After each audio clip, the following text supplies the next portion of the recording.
Student, before starting with exercise 3.3, you must know what are the properties of a parallelogram, because for the whole exercise you will be using it.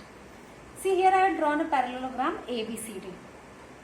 The definition says that the opposite sides AB and C. See, what are the opposite sides? AB and C. Okay, these two sides are facing each other. They are opposite to each other. And the first property says that the opposite sides AB and DC are equal in measurement and they are parallel to each other. Not only this pair but the other pair. अब बाकी की दो side कौन कौन सी है? BC and AD. So the other two sides BC and AD. These two are also equal in measurement. इसी को आप congruent बोलते थे. Equal in measurement and parallel to each other. है ना? This is the first property of parallelogram. That opposite sides of a parallelogram. अब parallelogram के लिए एक एब्रिविएशन लिख रहे हैं, two parallel lines and here GM is written. I will read it as parallelogram. So opposite sides of parallelogram are equal and parallel. Okay. अब ये नहीं सोचना कि एक पेयर को कर दिया, एक पेयर को अगर इक्वल कर दिया तो पैरेललोग्राम हो गया, है ना? Both the pair should be parallel and equal to each other. यानी ये साइड की लेंथ और इसकी बराबर होना है, इसकी और इसकी बराबर होना चाहिए. ओके, ये first property. Now property two. Property two says that opposite angles of the parallelogram are also equal to each other. Okay, now here if I see opposite angles. Now see in this parallelogram angles are four angles. Angle DAB, DAB, angle ABC, ABC, angle BCD, BCD, and angle CDA. Four angles are here.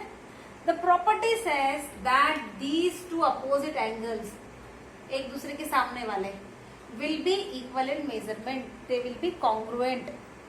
Congruent मतलब उनका measurement आपस में बराबर होने वाला है. Okay, so angle. अब क्योंकि यहाँ पे हमारे पास कोई एक्सटेंशन नहीं है तो DAB को आप सिंपली लिख सकते हो एंगल है. This angle ABC can be written as angle B. Angle BCD can be written as angle C. And CDA can be written as angle D. अगर ये साइड को एक्सटेंड कर दें तो एंगल B किसको बोलेंगे पता नहीं है, ABC को बोला है या CB या कुछ और नाम दो P को. तो उस केस में ये नहीं करना, ठीक है? उस टाइम पे आपको all 3 points you have to write. Here no side is extended, तो हम सारे इंटरनल एंगल्स को जिस जिस वर्टेक्स पे बना है वो एंगल लेके चलेंगे, ठीक है? तो दिस प्रॉपर्टी सेज कि जो एक दूसरे के सामने वाले हैं अपोजिट एंगल्स हैं, they will be equal in measurement. कौन कौन से अपोजिट एंगल है? ए के अपोजिट है C और B के अपोजिट है D. तो A will be equal to C and B will be equal to D. ये हुई सेकेंड प्रॉपर्टी. क्या थी second property? That the opposite angles are equal in measurement for a parallelogram. Okay, now third property. For third property, just recall about the parallel lines. What you read?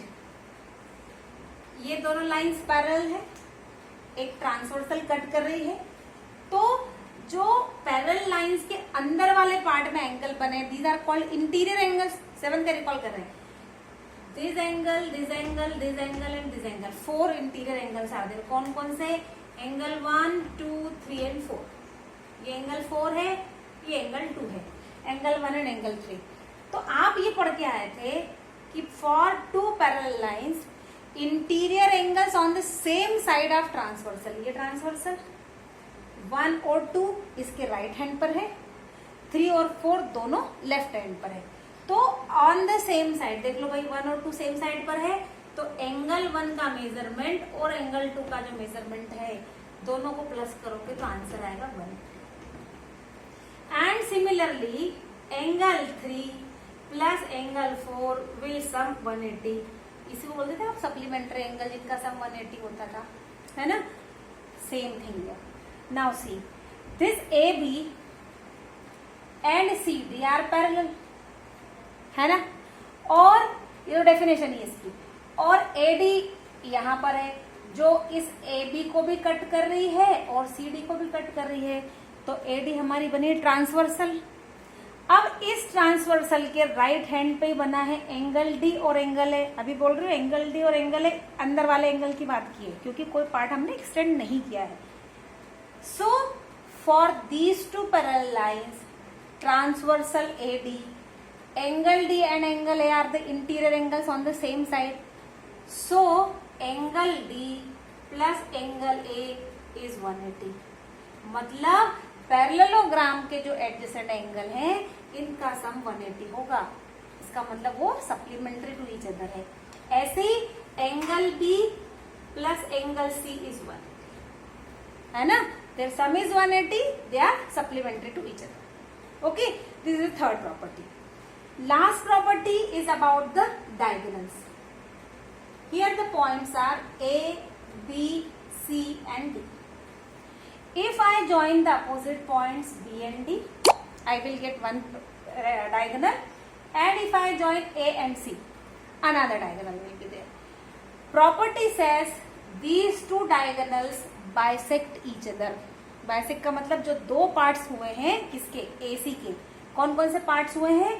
एक part हुआ है AO और दूसरा part हुआ है OC. ये दोनों parts आपस में इक्वल लेंथ के होंगे. वैसे ही इस BD के 2 पार्ट्स हैं. कौन कौन से पार्ट्स हुए, OB and OD. So these 2 will be equal. इसके 2 हिस्से हुए और दोनों बराबर हुए, उसको आप कहते हैं bisecting. So the property says that the diagonals of parallelogram bisect each other. So let us recall the properties in brief. First property, that opposite sides are equal and parallel